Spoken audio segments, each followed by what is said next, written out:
పశ్చిమ బెంగాల్లో రాజకీయాలు హీట్ ఎక్కాయి. ఎప్పుడైతే అక్కడ బీజేపీ ప్రభుత్వం అధికారంలోకి వచ్చిందో టీఎంసీ నేతల పరిస్థితి కుడితిలో పడ్డ ఎలిక మాదిరి తయారైంది. ఇప్పటికే 20 మంది ఎంపీలు జంపు కావడానికి సిద్ధంగా ఉన్నారు. తాజాగా ఎమ్మెల్యేలతో మమతా బెనర్జీ ఏర్పాటు చేసిన సమావేశానికి 70 మంది ఎమ్మెల్యేలు డుమ్మా కొట్టారు, హాజరు కాలేదు. అంటే ఎమ్మెల్యేలలో కూడా పెద్ద ఎత్తున చీలిక రాబోతా ఉంది. ఎంపీల్లో 2/3, ఎమ్మెల్యేల్లో 2/3 గనక చీలిక వస్తే వారి మీద అనర్హత వేటు వేయడం కూడా సాధ్యం కాదు. ఇక తాజాగా టీఎంసీ కీలక నేతలు ఎంపీలు ప్రజల్లోకి వెళితే చిత కొడతా ఉన్నారు. కొట్టడం కూడా మామూలు కొట్టడం కాదు.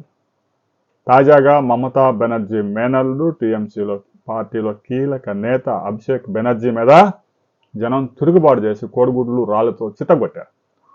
అదృష్టవశాత్తు అతనికి ఒక క్రికెట్ హెల్మెట్ దొరికింది కాబట్టి బతికి బయటపడ్డారు. తాజాగా మరో ఎంపీ మీద కూడా జనం తిరుగుబాటు చేసి దొంగ దొంగ చోర్ చోర్ చోర్ అంటూ చిత్తగొట్టారు. ఎంపీలు ఎమ్మెల్యేలు జనంలోకి వెళ్లాలంటే భయపడే పరిస్థితి. గడిచిన 15 సంవత్సరాలుగా పశ్చిమ బెంగాల్ని జలగల్లాగా పట్టి అవినీతి కంపు చేసి రాష్ట్రాన్ని సర్వనాశనం చేశారు. బంగ్లాదేశ్ నుంచి ఈ 15 సంవత్సరాల కాలంలోనే 70 లక్షల మంది చొరబాటుదారులు వచ్చారు. చొరబాటుదారులకు రెడ్ కార్పెట్ వేసింది టీఎంసీ. బంగ్లాదేశ్ నుంచి గుంపులుగా తీసారండి, వాళ్ళందరికీ గుడిసెలు వేయించండి, కాలాలు అమ్మటా, రోడ్లు అమ్మటా, రోడ్డు మధ్యలో రైలు పట్టాలు అమ్మటా, రేషన్ కార్డులు ఇవ్వండి, ఆధార్ కార్డులు ఇవ్వండి, ఓటర్ కార్డు ఇచ్చి టీఎంసీలో సభ్యత్వం కూడా ఇవ్వండి, ఎవరు అడ్డుకుంటారో చూస్తాం అని ఈ విధంగా మమతా బెనర్జీ చెలరేగిపోయింది. ఇక ఆర్జీకర్ హాస్పిటల్లో విధుల్లో ఉన్న వైద్యురాల మీద అత్యాచారం చేసి దారుణంగా హత్య చేస్తే ప్రభుత్వం స్పందించిన తీరు జనాలను ఆలోచనలో పడవేస్తుంది. ఇదే విధంగా కొనసాగితే పాకిస్తాన్ కన్నా కూడా అధ్వానంగా తయారైపోయే అవకాశం ఉంది బెంగాల్.